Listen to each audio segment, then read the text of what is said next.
we are studying about statistical thermodynamics. What is the statistical thermodynamics? First of all, I want to give some introduction about the statistical thermodynamics. Why need of the statistical thermodynamics? You know the classical thermodynamics, after that quantum mechanics, then came statistical thermodynamics. So in classical thermodynamics, you study the behavior of matter with the help of some microscopic properties such as temperature, pressure, volume, and composition. Means thermodynamics, classical thermodynamics deals with the microscopic properties of matter and describe the behavior of large number of molecules in terms of properties such as pressure, volume, temperature, composition, etc. हम ये कह सकते हैं कि classical thermodynamics में हम किसी भी मैटर के बिहेवियर के बारे में स्टडी करते थे तो with the help of temperature, pressure, volume and composition, इन चारों माइक्रोस्कोपिक प्रॉपर्टीज के हेल्प से हम किसी भी मैटर के बिहेवियर के बारे में स्टडी करते थे। इसके बाद क्वांटम मैकेनिक्स आया। क्वांटम मैकेनिक्स में क्या है कि quantum mechanics tells us that each wave function of A molecule will represent the state of the system eight given instant. What is the meaning of this? Quantum mechanics में किसी भी microscopic properties का study करना है तो we study with the help of wave function. Wave function psi का use quantum mechanics में होता है किसी भी सिस्टम के माइक्रोस्कोपिक प्रॉपर्टीज का स्टडी करने के लिए। लेकिन ये दोनों जो थर्मोडायनामिक्स था, क्लासिकल थर्मोडायनामिक्स और क्वांटम मैकेनिक्स, नाइदर, क्या इसमें कमी थी दोनों थर्मोडायनामिक्स में? Neither classical thermodynamics nor quantum mechanics is able to calculate the microscopic properties of matter from the microscopic structure of individual molecules. Individual molecules के microscopic properties के data के आधार पे हम किसी भी मैटर का माइक्रोस्कोपिक प्रॉपर्टीज प्रिडिक्ट कर सकें, न तो क्लासिकल थर्मोडायनामिक्स कर सकता था न तो क्वांटम मैकेनिक्स।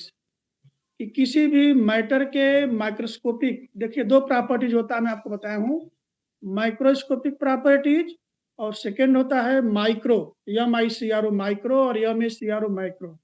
तो microscopic properties is the collective behaviour of the matter and microscopic properties is the not depend on the collective behaviour of the matter. तो किसी भी मैटर के माइक्रोस्कोपिक प्रॉपर्टीज इंडिविजुअल मॉलिक्यूल्स का स्टडी करके हम उस matter के बारे में, उस मैटर के माइक्रोस्कोपिक प्रॉपर्टीज के बारे में स्टडी कर सकते हैं, हम डाटा दे सकते हैं, उसके प्रिडिक्ट कर सकते हैं। न तो ये क्लासिकल थर्मोडायनामिक्स कर सका न तो क्वांटम मैकेनिक्स। लेकिन स्टैटिस्टिकल थर्मोडायनामिक्स क्या है? It is able to calculate, it is able to determine the microscopic properties of matter from the data on the microscopic properties of individual atoms. Individual atoms के microscopic properties के आधार पे हम किसी भी matter के microscopic properties का prediction कर सकते हैं। ये स्टैटिस्टिकल मैकेनिक्स में स्टडी करते हैं, या कह सकते हैं कि this branch of science are known as statistical thermodynamics और स्टैटिस्टिकल मैकेनिक्स। मैं इसको फिर रिवाइज कर रहा हूँ। The discipline which deals with the calculation और determination of the microscopic properties of matter from the data on the microscopic properties of individual atoms और molecules is called statistical thermodynamics or statistical mechanics. तो मैं इसकी theme को फिर revise करना चाहूँगा, आप हो सकता है समझ ना पाए हों। Classical thermodynamics depend on the microscopic properties such as temperature, pressure, volume. Quantum mechanics क्या है? वो किसी भी माइक्रोस्कोपिक सिस्टम को स्टेट फंक्शन के द्वारा स्टडी किया। But in statistical mechanics you can predict the microscopic properties of any matter with the help of microscopic structure, microscopic study of the individual molecules. So this is the statistical thermodynamics. And to understand the statistical thermodynamics, there is some basic terms, basic fundamental things. For example, phase space. What is the phase space? Phase space क्या होता है? मैं page भी share करूंगा, आपको बताऊंगा। Phase space in classical mechanics the position of A point particle is described in terms of 3 Cartesian coordinates x, y, z and the particle is said to have 3 degrees of freedom. The state of motion of particle is described in terms of velocity components vx, vy, vz. Thus, to describe the state, position and momentum of the particles at a particular instant, imagine proposed a 6-dimensional space in which the 6 coordinates x, y, z and px, py, pz are marked along 6 mutually perpendicular axes in space. The combined position and momentum space is then called as phase space. So what is the definition of phase space? Generally, for locate any point, suppose that any gas molecules, any gas points, suppose you take any gas molecules, to represent the point, to any point, you need the 3 coordinates x, y, z. But if that gas molecules are in motion, then you also need the some momentum coordinates, for example, px, py, pz. It means that to describe the complete information about a moving particles, you need 6 coordinates x, y, z and px, py, pz. So that 6 coordinates are mutually perpendicular to each other, and that 6 coordinates are known as phase space. कोई gas molecules है, यदि किसी container में उसको आप fill किए हैं, तो दैट गैस मॉलिक्यूल्स जो है वो उसके पोजीशन के साथ साथ वो मूव करता रहता है, तो उसका मोमेंटम को भी आपको रिप्रेजेंट करना है। तो पोजीशन के लिए एक्स, वाई, जेड कोऑर्डिनेट चाहिए, मोमेंटम के लिए P X, P Y, P Z. तो with the help of 6 coordinates you can locate the position and momentum of that moving gas particles. So these are known as phase space. तो phase space बहुत important है।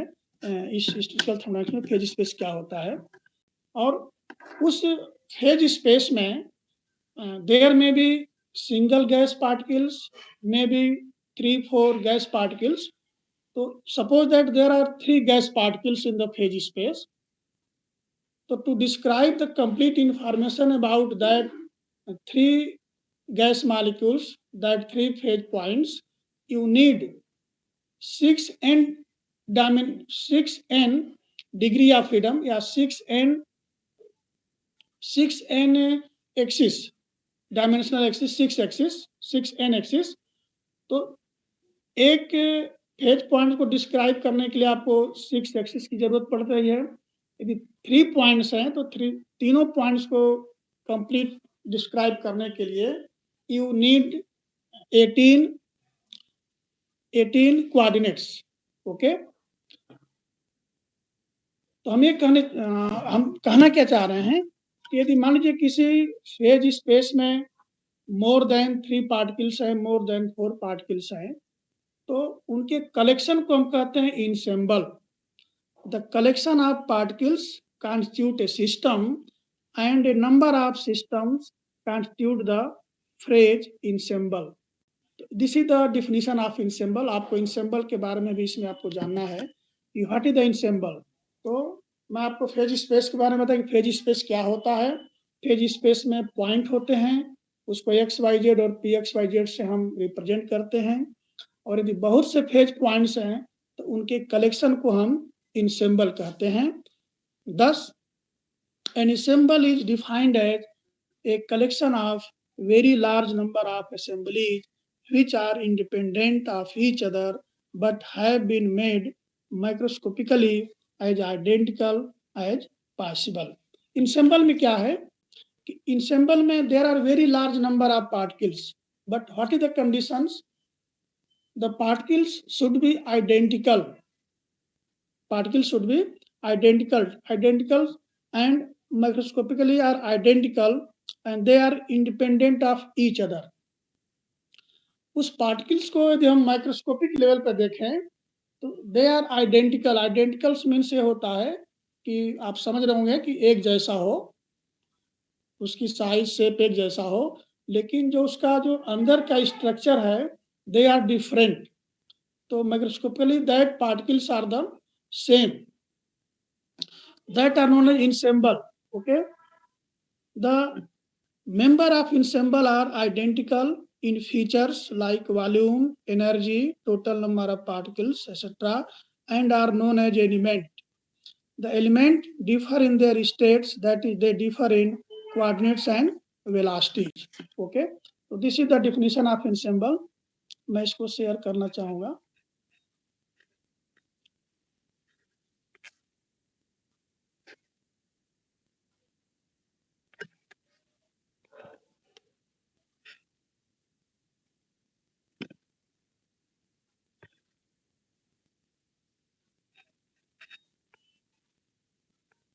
देखिए screen visible है कि नहीं? Hello है? नहीं। सुनील जी और विजिबल नहीं है? हेलो अच्छा,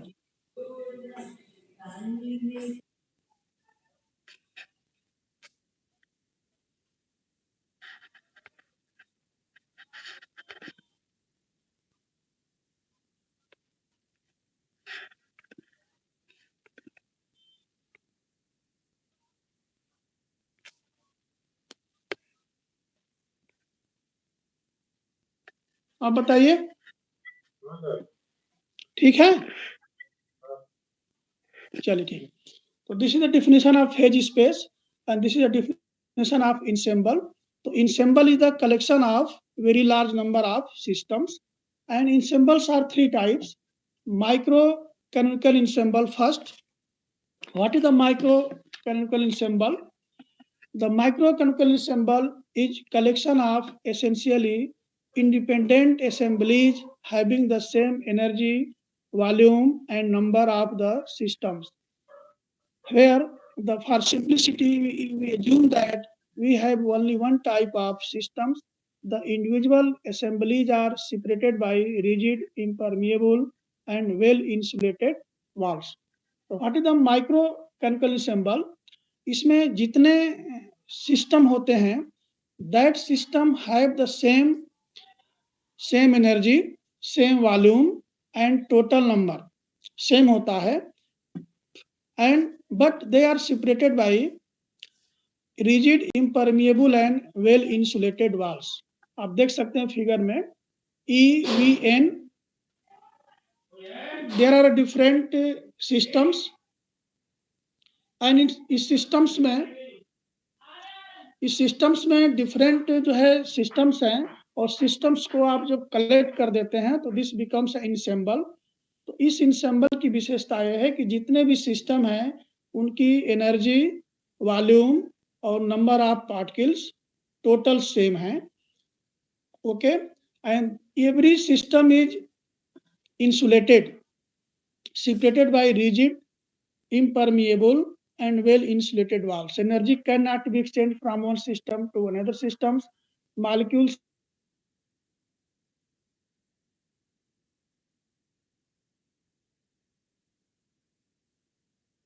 no exchange of energy, no exchange of matter, and total number of particles are the same in the systems. Second, canonical ensemble. The canonical ensemble is a collection of essentially independent assemblies having the same temperature T, volume V, and number of identical system N. Second figure आप देख सकते हैं, इसमें क्या है कि temperature same होगा, volume we भी सेम होगा और नंबर ऑफ पार्टिकल सेम होगा. उसमें टोटल एनर्जी था, इसमें टेम्परेचर है.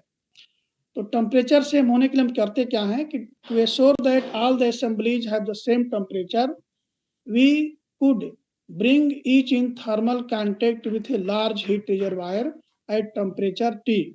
इन फिगर आप देख सकते हैं, the individual assemblies are separated by rigid, impermeable but diathermal walls since energy can be exchanged between the assemblies. इस canonical ensemble में क्या है कि energy can be exchanged from one system to another system but particles cannot be exchanged. Okay, so for such conditions they are separated by rigid but diathermal walls. Diathermal walls means energy can be exchanged from one system to other system. Okay, so this is the canonical ensemble. And third is the grand canonical ensemble. This is very important. What is the grand canonical ensemble? Such an ensemble in which exchange of energy as well as of particles takes place is known as grand canonical ensemble. इस ensemble में होगा क्या कि energy भी transfer हो सकती है और मॉलिक्यूल्स भी ट्रांसफर हो सकते हैं from one system to another system. which exchange of energy as well as particles takes place is known as grand canonical ensemble. इसमें एनर्जी के साथ साथ पार्टिकल भी एक्सचेंज हो सकता है. Thus, the grand canonical ensemble is a collection of essentially independent assemblies having the same temperature T, volume V, and chemical potential mu. The individual assembly systems are separated by rigid, permeable, and diathermal walls. Permeable means particles can be exchanged from one system to another system, and diathermal walls means energy can be exchanged from one system to other system. इस system से क्या है कि temperature same है, volume same है and chemical potential mu इनका same होगा.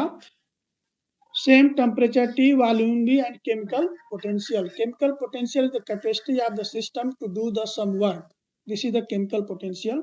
इसमें तीनों सेम होगा.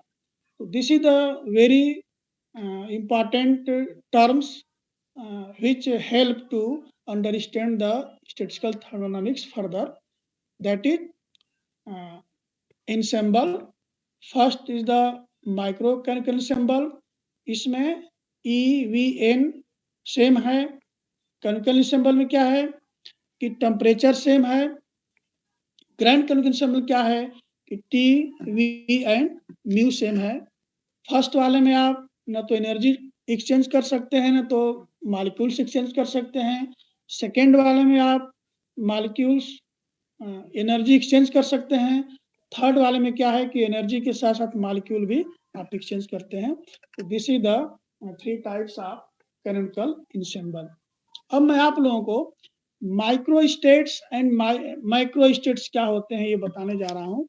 ये बहुत आप लोग ध्यान से समझिएगा तभी आप स्टैटिस्टिकल थ्योरम समझ पाएंगे कि what is the micro states and what is the micro states.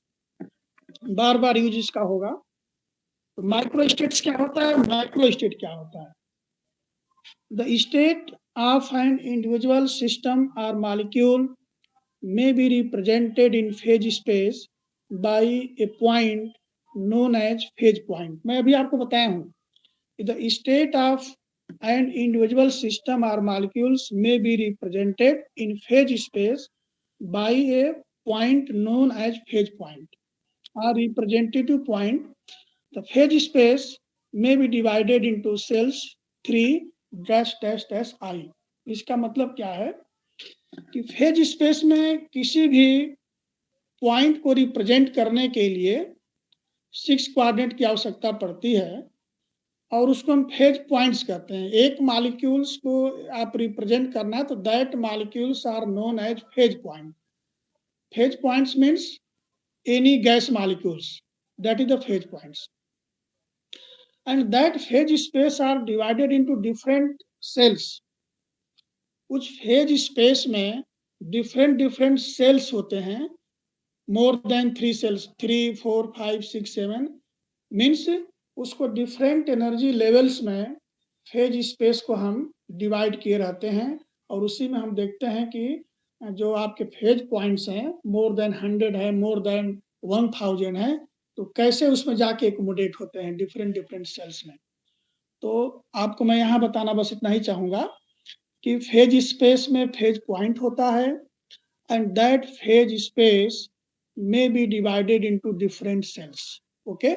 और फेज स्पेस क्या है मैं आपको बता चुका हूँ।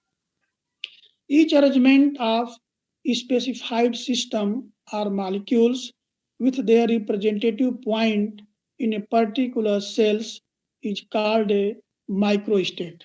इस बात को समझिएगा कि each arrangement of specified systems or molecules with their representative points in a particular cells is called a microstate.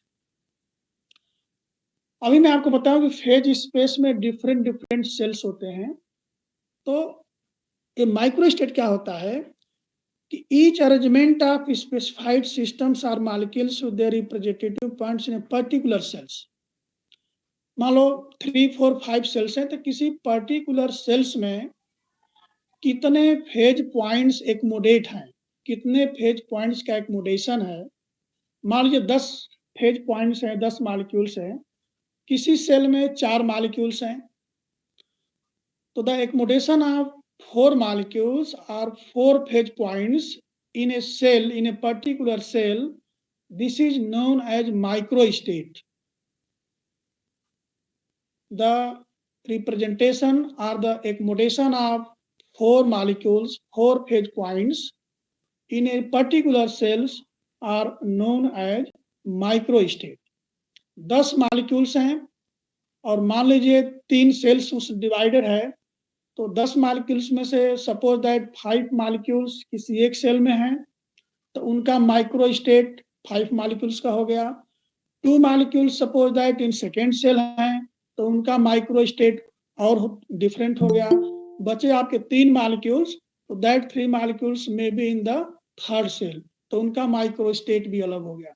तो माइक्रोस्टेट क्या है कि अरेंजमेंट और specification of the phase point in a particular sales.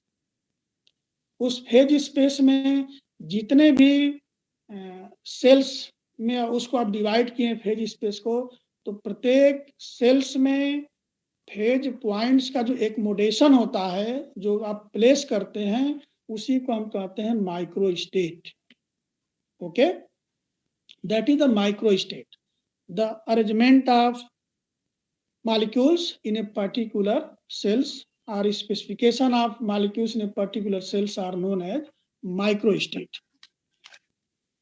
अब नीचे देखिए मैं कुछ लाइन कट किया हूँ, वो बहुत वो नहीं था, फिर भी मैं पढ़ दे रहा हूँ। From the point of view of gross observable properties और microscopic behaviour, it is immaterial which particular system or molecules are occupying the specified cells।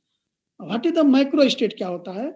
A microstate of the ensemble may be defined by the specification of phase point in each cell, that is by specifying the numbers only. It will be sufficient to say that there are N1 phase point in first cell, N2 phase points in second cell and so on। तो microstate क्या होता है कि specification of phase points in a particular cell. Suppose that N1 phase points in first cell, N2 phase points in second cell, N3 phase points in third cell and so on। तो this is the microstate. Okay, और भी clear हो जाएगा जब मैं आगे बताऊंगा। Suppose there are 4 phase points A B C D in cell first. Figure में आप देख सकते हैं कि सेल फर्स्ट में 4 फेज पॉइंट्स हैं। फेज पॉइंट्स मीन्स 4 मॉलिक्यूल्स हैं, A B C D. Cell number 1 में आप फिगर में देख सकते हैं n1 is equal to 4. n1 means number of phase points in the first cell. Cell number 2 में क्या है कि there are 3 phase points in cell number 2 और फेज पॉइंट्स का नाम क्या है ई एफ जी। सेल 3 में देखिए there are only 1 phase points H. Cell I में देखिए there are 2 phase points J and K, N I equal to 2। Okay, तो this is the specification of phase points in 4 different cells. Cell number 1 में 4 molecules हैं, cell number 2 में 3 molecules हैं, cell number 2 में 3 molecules हैं, cell number 3 में 1 molecules हैं और सेल नंबर आई में 2 मॉलिक्यूल्स हैं और that phase points R J and के। Now if 2 phase points A and E from different cells are interchanged, then the microstate is changed because the position of 2 phase points are changed while the microstate remains the same as the number of phase points in cell remains the same. Okay, अब देखिए और वो clear हो जाएगा कि if you interchange the A and E in cell number 1 there is A, B, C, D. If you phase points A interchanged by the phase points E from the cell number 2, और मैं clear कर दूं what is the meaning of this कि cell number 2 से E को आप interchange करके वहां A प्लेस कर दीजिए और A की जगह E को प्लेस कर दीजिए। Change the phase points A by E। E को हम फेज पॉइंट्स सेल नंबर 1 में पुट करेंगे और ए को जो है सेल नंबर 2 में पुट करेंगे। तो it means that phase points are interchanged by A and E. Okay, तो the microstate are changed. You can say here the microstate are changed. आप जब इंटरचेंज कर दिए फेज पॉइंट्स ए को ई से इंटरचेंज कर दिए तो इसका माइक्रोस्टेट चेंज हो गया, लेकिन microstate remains the same. Microstate remains the same. उसमें 4 फेज पॉइंट्स थे, 4 मॉलिक्यूल्स थे, वो सेम है, लेकिन जो फेज पॉइंट्स था, जो मॉलिक्यूल्स थे, वो चेंज हो गए। तो आप कह सकते हैं कि microstate are the changed but the microstate the remains the same. Microstate में कोई चेंजिंग नहीं हुआ। 4 मॉलिक्यूल्स थे सेल नंबर 1 में, 4 ही मॉलिक्यूल्स हैं। सेल नंबर 2 में 3 मॉलिक्यूल्स थे, 3 ही मॉलिक्यूल्स हैं। अंतर क्या है कि हम ए को ई से इंटरचेंज कर दिए हैं, तो माइक्रोस्टेट इसका चेंज हो गया और माइक्रोस्टेट जो सेम है। तो this is the some idea, some basic concept about the microstate and microstate. Okay, it means that with the same microstate we can consider different microstate। Same microstate के लिए हम different microstate consider कर सकते हैं। तो मैं और clear कर दूं कि what is the meaning of microstate. Microstate means number of phase points in the particular cell and microstate is the specification और accommodation of phase points in a particular cell. यदि उस फेज पॉइंट्स को आप change कर देंगे किसी दूसरे cell के फेज पॉइंट से, तो उसका माइक्रोस्टेट चेंज जाएगा। बशर्ते आपको ध्यान ये देना है कि नंबर ऑफ फेज पॉइंट्स को नहीं चेंज करना है, वो उसकी संख्या उतनी की उतनी रहेगी। 4 है तो 4 ही रहेगा, तो माइक्रोस्टेट इसका सेम हो गया, लेकिन माइक्रोस्टेट बदल गया। तो this is the basic concept, basic knowledge about the microstate and microstate which help to understand the Maxwell-Boltzmann statistics, Bose-Einstein statistics and Fermi-Dirac statistics। Microstate क्या है, माइक्रोस्टेट क्या है, मैं समझता हूं कि you all of you understand what is the microstate and what is the macrostate। okay, next, thermodynamical probability। it is very important topic in the statistical mechanics। What is the thermodynamical probability? The thermodynamical probability of a microstate, देखिए microstate यहाँ word आ गया, अब बार बार microstate में नहीं समझाऊंगा, इसलिए कि microstate बता चुका हूं कि माइक्रोस्टेट क्या होता है। Specification of phase points in particular cell, उस सेल में 4 के मॉलिक्यूल्स का सेट है कि 10 के मॉलिक्यूल का सेट है, तो जितने का सेट होगा मॉलिक्यूल्स का उसी को हम माइक्रोस्टेट कहेंगे। Okay, the thermodynamical probability of a microstate is defined as the number of microstates corresponding to that microstate. It is very clear. What is the thermodynamical probability? Is the number of microstate corresponding to that microstate. किसी microstate के लिए कितने microstate possible है, उसी को हम कहते हैं थर्मोडायनेमिकल प्रोबेबिलिटी। जैसे ऊपर हमने एग्जांपल दिया था A B C D E F, आप चाहें तो ए को हमने ई से चेंज किया और आप ए को एफ से भी चेंज कर सकते हैं, ए को जी से भी चेंज कर सकते हैं। ठीक है, तो कितने प्रकार के आप माइक्रोस्टेट बना सकते हैं किसी एक माइक्रोस्टेट से, उसी को हम कहते हैं thermodynamic probability. The formulation or the representation, the microstates corresponding to a particular microstate are known as thermodynamical probability. और एग्जांपल में दूंगा, consider 2 cells in phase space represented by I and J and 4 phase points molecules A, B, C, D. ठीक है, okay, let Ni and Nj represent the number of phase points molecules in cell I and cell J respectively. Consider the microstates corresponding to the microstate Ni is equal to 3 and Nj is equal to 1. The situation is shown in figure. Here you can see on this page. आपके पास 4 phase points है, फिर समझिएगा A, B, C, D. This is the 4 phase points, means 4 molecules. Okay. और इसमें हम 2 cells, that phase space is divided by 2 cells, cell I and cell J. और जो microstate है, हम microstate n i equal to 3, cell I में हम 3 का माइक्रोस्टेट बनाए हैं। माइक्रोस्टेट बनाने का मतलब कि सेल I में हम 3 मॉलिक्यूल्स को एक्मोडेट करेंगे और सेल J में जो सेकंड सेल J है उसमें हम 1 मॉलिक्यूल्स एक्मोडेट करेंगे। So this is the microstate. Okay. So what is the consideration here? There are 4 molecules A, B, C, D, and that phase space divided into 2 cells, cell I and cell J. In cell I, N1 is equal to 3. 3 phase points in cell I and 1 phase points in cell J. This is the consideration of in this topic.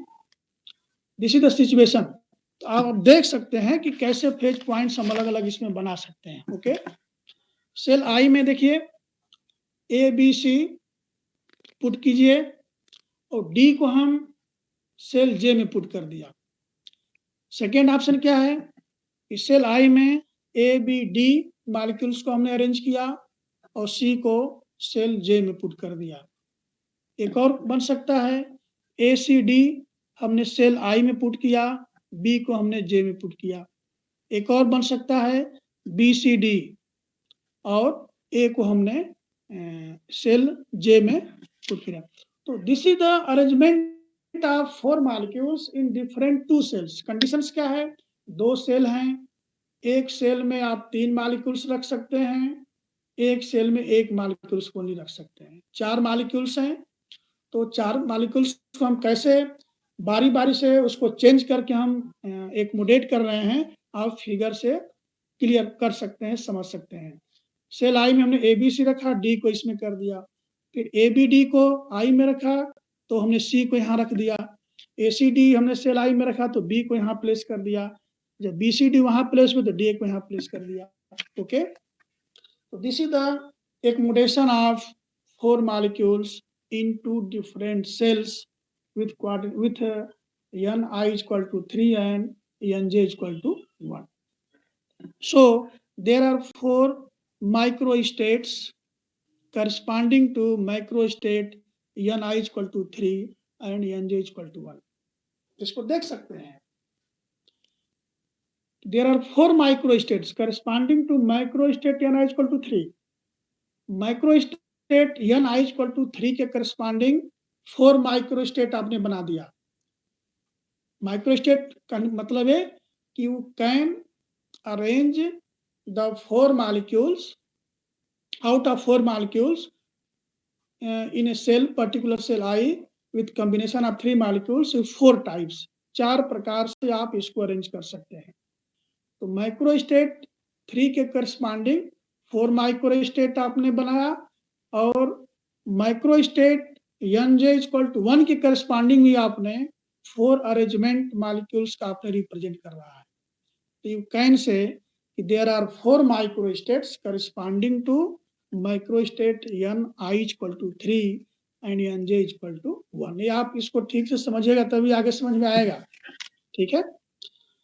Therefore thermodynamic hello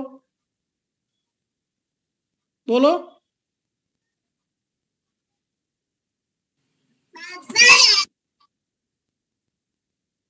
Sunil ji. अच्छा okay, कोई problem तो नहीं है? ठीक है. No sir. ठीक है, आप देख रहे हैं कि corresponding to Ni equal to 3 हम 4 तरह से उसको अरेंज कर दिए. Nj इक्वल टू 1 के करस्पॉन्डिंग हम 4 तरह से अरेंज कर दिए. तो आप कह सकते हैं कि 4 माइक्रोस्टेट बना corresponding to microstate Ni equal to 3 and Nj equal to 1. Therefore thermodynamical probability W, thermodynamical probability को हम W से रिप्रेजेंट करते हैं. W equal to number of microstates corresponding to that microstate. Thermodynamic probability क्या है? Simply आप कह सकते हैं कि किसी पर्टिकुलर माइक्रोस्टेट के करस्पॉन्डिंग कितने आप माइक्रोस्टेट बना सकते हैं. जितना आप बना सकते हैं उसी को हम थर्मोडायनामिक प्रोबेबिलिटी कहते हैं. Simply thermodynamic probability is equal to number of microstate corresponding to that microstate.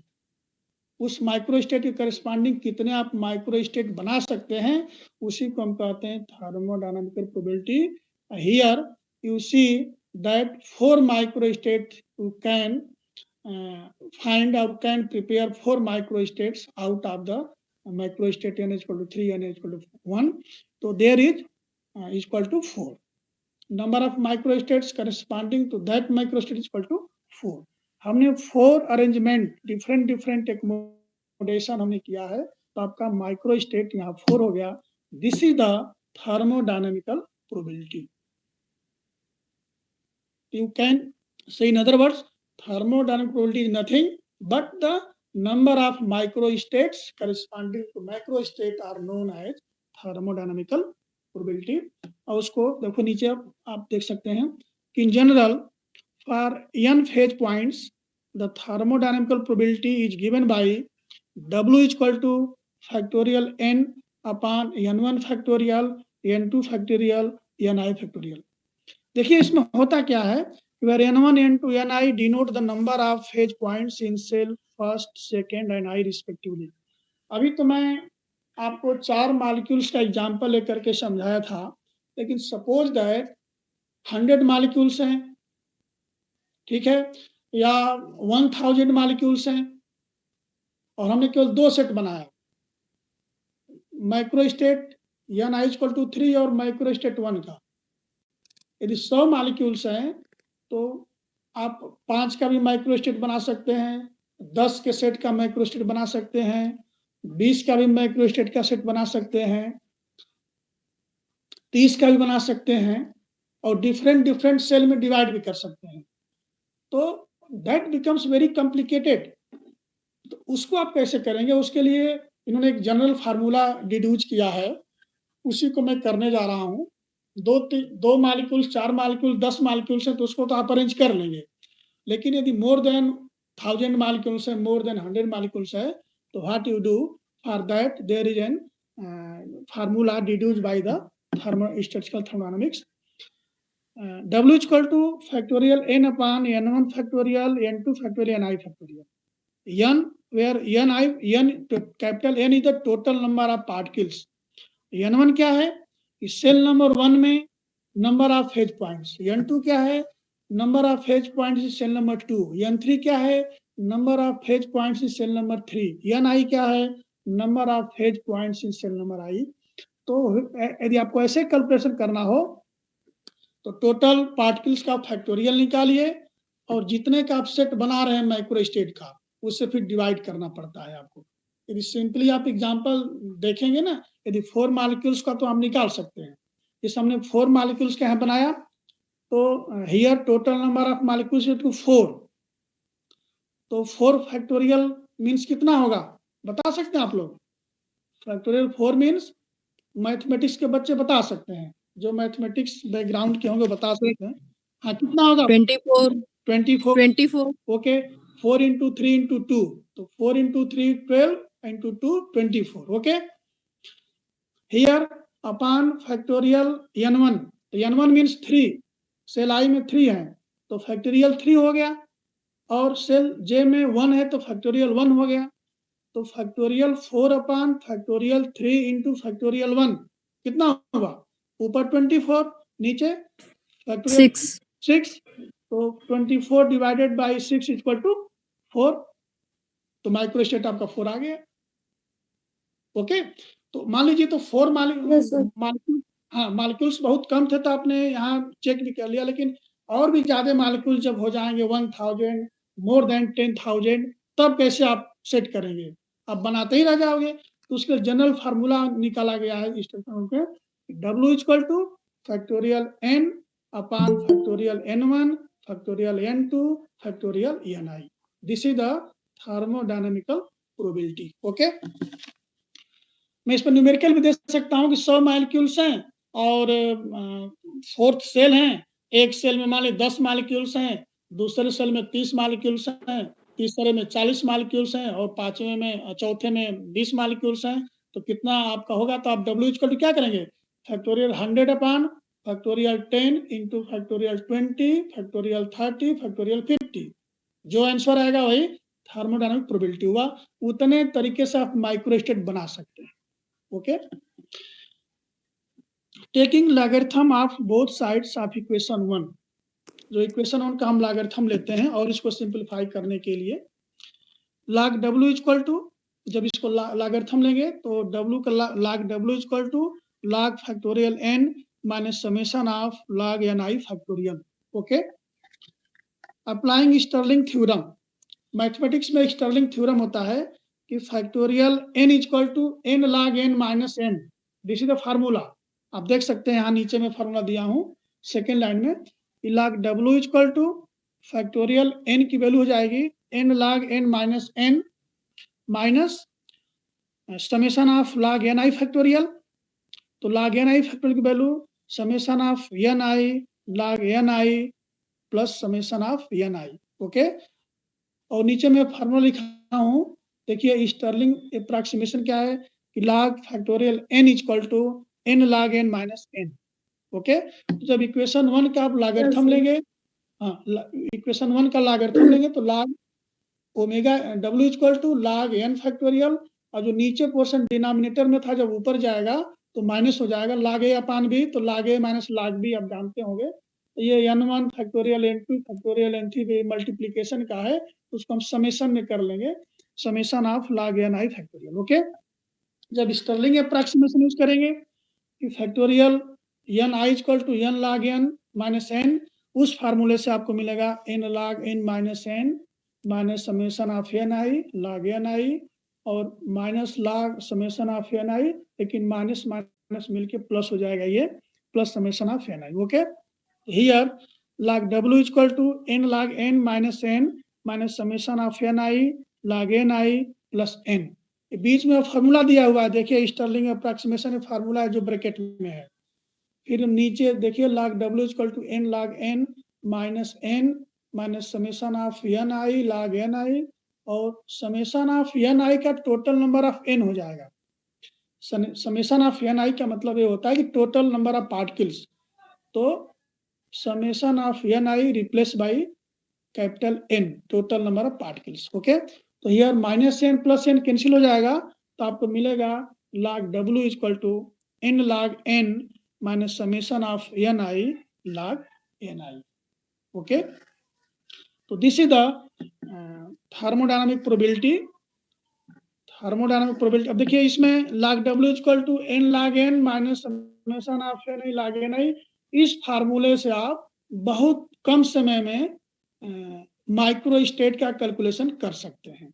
दोनों तरफ का आप फार्मूले में पुट कर देंगे, फिर log वैल्यू लीजिए log टेबल से, you can calculate the thermodynamic probability easily in very few minutes of the any system in the ensembles. Okay, so this is the general formula to find out the thermodynamic probability, log w is equal to n log n minus summation of ni log ni। तो मैं बच्चों आपको आज इतना बताया कि what is the ensemble, what is the micro state, and what is the macro state, what is the thermodynamic probability. This is the very important things to understand the statistical mechanics. इसके बाद थोड़ा मैं आपको introduction दे दूं। इसके बाद इसमें तीन आपके स्टैटिक्स हैं, classical, Maxwell Boltzmann distribution law. थोड़ा टाइम है, इसको देख लो 10 मिनट आप चाहो तो थोड़ा। लेट अस कंसीडर, देखिए तीन स्टैटिक्स हैं, Maxwell Boltzmann statics, Bose-Einstein statistics and Fermi-Dirac statistics. तीन साइंटिस्टों ने इस थर्मोडायनामिक प्रोबेबिलिटी को कैलकुलेट करने के लिए स्टैटिक्स दिए हैं, सांख्यिकी दिए हैं। तो उसमें से फर्स्ट है classical Maxwell Boltzmann distribution law. Late us consider A system of large number of similar but distinguishable molecules enclosed in a vessel of constant volume having constant energy. The probability W of finding the N1 molecules in first cell, N2 in the second cell, and so on is given by। इसमें क्या है कि किसी container में large number of molecules हैं, conditions क्या हैं, enclosed है वेसल, उसकी एनर्जी भी कांस्टेंट है, और molecules are similar but distinguishable. Molecule similar है, आइडेंटिकल है, बस उसको डिस्टिंग्विश कर सकते हैं। आप जब एक जगह पे दूसरे जगह पर रखते हैं तो आप उसको देख सकते हैं कि मॉलिक्यूल्स अलग अलग हैं, ये डिस्टिंग्विशेबल हैं लेकिन सिमिलर हैं। आप एक ऐसे कह सकते हैं, मान लीजिए आप कोई सेम आप कांच की गोली देखे होंगे, कोई लाल होती है, कोई पीली होती है, कोई रेड कलर की होती है, शेप सबका सेम है, लेकिन उसको आप ये बता सकते हैं कि ये डिफरेंट कलर की है, इसलिए डिफरेंट है। तो उसी तरह से इसमें molecules large number of similar but distinguishable molecules होते हैं। तो उस यदि हम N1 मॉलिक्यूल्स को फर्स्ट सेल में रखते हैं, N2 को सेकेंड सेल में प्लेस करते हैं, तो what is the probability W equal to, यहाँ देखिए फार्मूला उसी तरह से है, n factorial n upon factorial n1 n2 ni और W equal to factorial n upon summation of i ni factorial to constant. To find out most probable distribution of molecules among the cells from equation 1 we have same करेंगे, जैसे हमने thermodynamic probability में किया उस तरह हम same करते चले जा रहे हैं। log W equal to log ni factorial minus summation of i log ni factorial plus constant, equation number 2। Using the Stirling approximation, उसमें जैसे हमने अप्लाई किया यहाँ भी कर रहे हैं। स्टर्लिंग अप्रॉक्सीमेशन होता क्या है, log ni factorial equal to n log n minus 1, यही हम पुट करेंगे इक्वेशन नंबर 2 में। We have log W equal to log ni factorial, तो log ni फैक्टोरियल की वैल्यू हो जाएगी n log n minus n, okay, and summation of i log ni factorial, तो ni log ni minus n plus constant. Stirling approximation जब आप करेंगे कि log ni factorial equal to n log n minus n, दोनों पर हमने वो formula लगाया। Equation number 3, because the number of molecules n is very large and we can also take n1 n2 ni to be sufficiently large, then from equation 3 we have included the term n log n in the constant and the two factors n and summation of n i equal to n। इसमें है क्या कि चूंकि n is the constant, total number of particles always constant, तो जब constant है तो हम कांस्टेंट में उसको इंक्लूड कर देंगे। टोटल नंबर ऑफ पार्टिकल आप चेंज नहीं कर सकते हैं। आप एक सेल में से पार्टिकल्स को मान लो दो पार्टिकल्स निकाल के तीसरे पार्टिकल सेल्स में रख सकते हैं, चौथे में से पांचवें में रख सकते हैं, 4 सेल, 5 सेल, 10 सेल, लेकिन टोटल नंबर सिस्टम का हमेशा सेम होगा। तो n जब कांस्टेंट है तो उसको कांस्टेंट में ऐड कर देंगे, और summation of n i equal to n है तो प्लस माइनस वहां भी कैंसिल होगा, तो finally you get log w equal to minus summation of i n i log n i plus constant. Constant में हमने क्या किया कि n log n को इंक्लूड कर दिया, और यहाँ माइनस n आप देख रहे हैं, माइनस n, और उधर समेशन ऑफ n i था, तो n i मीन्स n, तो माइनस n और प्लस n कैंसिल हो गया, तो finally you get from the equation number 3 you log w equal to, देखिए, minus summation of i n i log n i plus constant, equation number 4। Okay, अब इसको हम differentiate करेंगे। Differentiating equation number 4 we have, इसको हम differentiate करते हैं। Differentiate करने से और ये सिंप्लीफाई हो जाता है, तो इक्वेशन 4 को हम डिफरेंशिएट करेंगे। जो बच्चे मैथमेटिक्स के होंगे तो समझ जाएंगे, जो बायो ग्रुप के होंगे इन लोगों से पूछ लेंगे, कि हमसे भी पूछ सकते हैं। Delta log W equal to summation of I delta N I log N I. Okay, जब आप delta N I log N I को जब डिफरेंशिएट करेंगे, देखो मैं राइट साइड को मैं डिफरेंशिएट किया हूँ हिंट के लिए, कि delta N I log N I equal to, इसमें होता क्या है कि first function differential of the second plus second function differential of the first. तो हम इसमें first function log N I को लेंगे, तो log N I into differential of the second means delta N I, तो log N I differential of the delta N I plus N I first function differential of the second, तो log x का जब differentiate करते हैं 1/x आता है। Okay, तो log N आई का 1/ni होगा, फिर डेल्टा एन आई, तो log N I delta N I plus N I into 1/ni delta N आई। फिर हम डेल्टा एन आई कॉमन ले लेंगे इसमें, जब डेल्टा एन आई आउटसाइड लेंगे कॉमन, तो आपको मिलेगा कि delta log w equal to minus summation of I log N I plus 1। If you take the delta N I common, तो you get delta N I log N I plus 1 delta N I, equation number 5। This is the mathematics background, इसको आप समझ सकते हैं, इसमें mathematics है। Delta N common ले लिया। The most probable distribution in the system is 1 for which W is maximum, hence for this condition delta W equal to delta log W equal to 0। देखिए, जो प्रोबेबिलिटी होती है किसी चीज की प्रोबेबिलिटी, तो maximum value of probability is 1। किसी की प्रायिकता भी मैथमेटिक्स में पढ़े होंगे, तो जो प्रोबेबिलिटी होती है मैक्सिमम वैल्यू उसकी 1 होती है। तो जब इसमें यदि मैक्सिमम प्रोबेबिलिटी हम देखें, माइक्रो स्टेट बनने की मैक्सिमम प्रोबेबिलिटी हम यदि कंसीडर करते हैं, तो दैट इज द 1, और log 1 की वैल्यू 0 होती है। ठीक है, तो जो डेल्टा log W है वो W इक्वल टू 1, तो delta log W log 1 equal to 0। Okay, तो this becomes 0, hence for the maximum probability summation of I log N I plus 1 delta N I equal to 0। Minus sign को आप back side भेजेंगे तो भी 0 हो जाएगा, तो summation of I log N I delta N I equal to 0, equation number 6 for maximum conditions. Okay, अब इसमें देखिए, I the total number of molecules n can not be altered, उसको आप चेंज नहीं कर सकते हैं टोटल नंबर ऑफ मॉलिक्यूल्स को।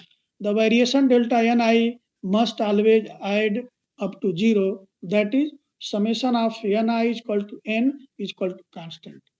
जो समेशन ऑफ एन आई क्या है, टोटल नंबर ऑफ पार्टिकल्स है, तो उसको एन हम लिख सकते हैं कांस्टेंट।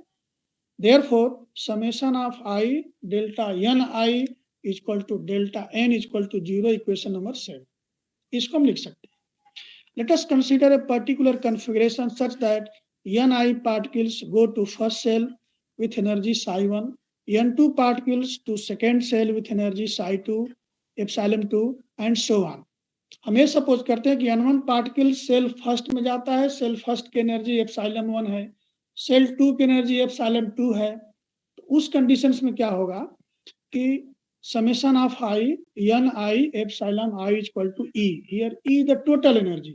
यदि टोटल एनर्जी की हम बात करते हैं तो प्रत्येक सेल की जितनी एनर्जी है और जितनी एनर्जी सेल की है उसमें जितने पॉइंट्स है उनसे मल्टीप्लाई करके फिर ऐड कर देंगे तो summation of I N I psi I equal to total energy of that system equal to E और delta E equal to summation of psi I delta N I equal to 0 equation number 8. क्योंकि ई constant है तो जब उसका difference है तो constant 0 हो जाएगा. Applying the Lagrange method of undetermined multipliers, that is, on multiplying equation 7 by alpha and equation 8 by beta, and adding the resulting expression to equation 6 we have. Mathematics में बच्चों Lagrange method of undetermined multipliers होता है. तो what is that, मैं simply आपको बता दूं कि इक्वेशन 7 को हम अल्फा से मल्टीप्लाई करेंगे, इक्वेशन 8 को बीटा से मल्टीप्लाई करेंगे और मल्टीप्लाई करने के बाद इक्वेशन 7 8 को मल्टीप्लाई करने के बाद 9 में हम ऐड कर देंगे. तो फाइनली आप क्या गेट करेंगे, summation of I log n i plus 1 plus alpha beta psi I delta N I equal to 0. मान लीजिए इक्वेशन 7 में अल्फा से करें तो अल्फा डेल्टा एन आई, जब डेल्टा एन आई कॉमन लेंगे तो केवल अल्फा वहां से बचेगा. उसी तरह से बीटा साई आई है, वहां डेल्टा एन आई कॉमन लेंगे तो वहां केवल बीटा साई बचेगा. और जो लास्ट इक्वेशन 9 है इसमें जब कॉमन लेंगे डेल्टा एन आई तो इसमें आपको log एन आई प्लस 1 आपको यहाँ से मिलेगा. तो आपको finally get log N i 1 plus alpha plus beta से delta n equal to 0. For convenience adding the integer 1 to alpha and again putting it equal to alpha. अब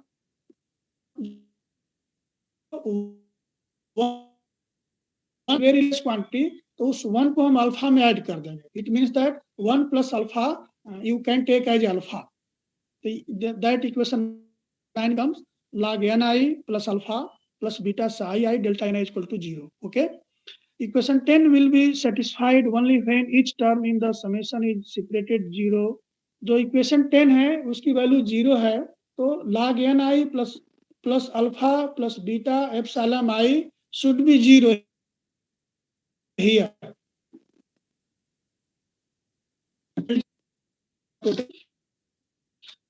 So delta n I factorial plus alpha plus beta psi is equal to 0 or log n I is equal to alpha और psi I. और जब log n i लेते हैं तो exponential होता है, log x is equal to e to the power x हो जाएगा. तो n i is equal to e to the power minus alpha plus beta psi I और n i is equal to यहाँ से देख सकते हैं upon exponential alpha plus beta psi I equation 12. n i the maximum probability. The above result is of great importance in Boltzmann distribution of particles. इसी को कहते हैं Maxwell Boltzmann distribution of particles. n i is equal to 1 upon exponential alpha plus okay. So n i means the number of maximum microstates, probability of number of maximum microstates, formation of microstates which depend on the epsilon I. देखिए alpha जो है undetermined multiplier है, उसकी भी कोई value undetermined पहले ही कहा गया है. अनडिटरमाइंड मल्टीप्लायर से अल्फा की वैल्यू भी कोई डिटरमिन नहीं है, बीटा की वैल्यू कोई डिटरमिन नहीं है, लेकिन एप्सिलॉन आई जो एनर्जी लेवल है उसकी वैल्यू आपको पता है. तो it means that the maximum number of microstates और thermodynamic probability is related to the energy epsilon I. तो this is the Maxwell Boltzmann distribution. इसको थोड़ा और हम आगे ले जाएंगे. देख सकते हैं आप आल्सो n इक्वल टू इस पेज पे n equal to summation of n i equal to summation of e to the power minus alpha exponential to the power minus beta psi. इसको मैं अलग अलग सेपरेट करके लिख रहा हूँ. e to the power minus alpha plus beta psi I था तो इसको हमने अलग अलग कर दिया कि summation of n i equal to exponential summation of e to the power minus alpha और exponential minus beta psi I equal to 12. e to the power alpha plus beta psi I को हमने अलग अलग उसको separate करके लिखा और कुछ नहीं किया। और e to the power minus alpha equal to यहाँ से क्या हो सकता है n upon Z, summation of n I equal to n है, देखिए n equal to summation of n I summation e to the power minus alpha exponential beta psi. Z क्या है, where Z equal to summation of I exponential minus beta psi I. Exponential beta psi I को हम Z से replace करेंगे तो आपको क्या मिलेगा, e to the power minus alpha equal to n upon z, where z is known as partition function and is of immense importance as it leads to the solutions of large number of statistical mechanical problems. Function z is equal to summation of I exponential minus beta psi I. ठीक है, तो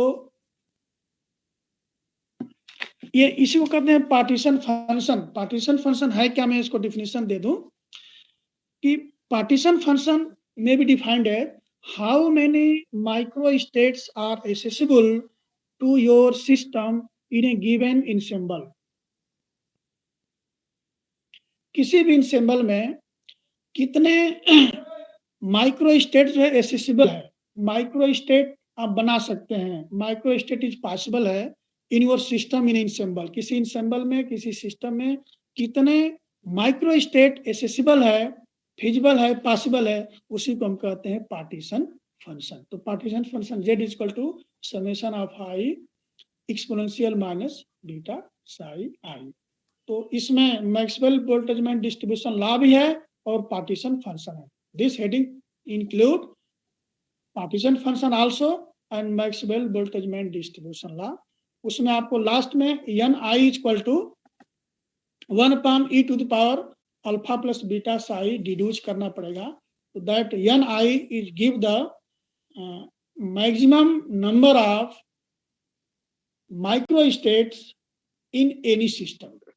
किसी भी सिस्टम में कितना maximum number of micro states बन सकते हैं, पॉसिबिलिटी है, उसी को हम एन आई से रिप्रेजेंट करते हैं। और यहाँ आपने जब e to the power minus alpha equal to n upon z आपने यहाँ देखा, तो जेड को यहाँ पार्टीशन फंक्शंस कहते हैं। तो you can use this heading in the answer of partition function also and Maxwell Boltzmann distribution law also. Okay, तो here I conclude that ni is equal to maximum number of micro states in any system in any ensemble. Okay, thanks a lot. तो अब मैं फिर कभी आपसे मैं मिलूंगा तो बोस-आइंस्टीन स्टैटिस्टिक्स और फर्मी डायराक स्टैटिस्टिक्स की बात करेंगे। मैक्सवेल में था कि पार्टिकल सिमिलर हैं बट डिस्टिंग्विशेबल हैं। आगे जब जाएंगे तो पार्टिकल सिमिलर भी हैं लेकिन डिस्टिंग्विशेबल भी नहीं है, तो उसमें और प्रॉब्लम होती है और कॉम्प्लिकेशन होता है। तो this is the Maxwell Boltzmann statistics. तो मैं आपको आज फिर समराइज कर दूं, हमने इंसेंबल बताया, स्टैटिस्टिकल थर्मोडायनामिक्स की क्यों आवश्यकता पड़ी, इंसेंबल क्या होते हैं, माइक्रो स्टेट क्या होते हैं, थर्मोडायनामिक प्रोबेबिलिटी क्या होती है, और classical Maxwell Boltzmann distribution law क्या होता है। This is a very important topic in point of view of your PhD course, which are mentioned in your syllabus. Okay, thank you to all of you. I stop here. Thank you, sir. Okay.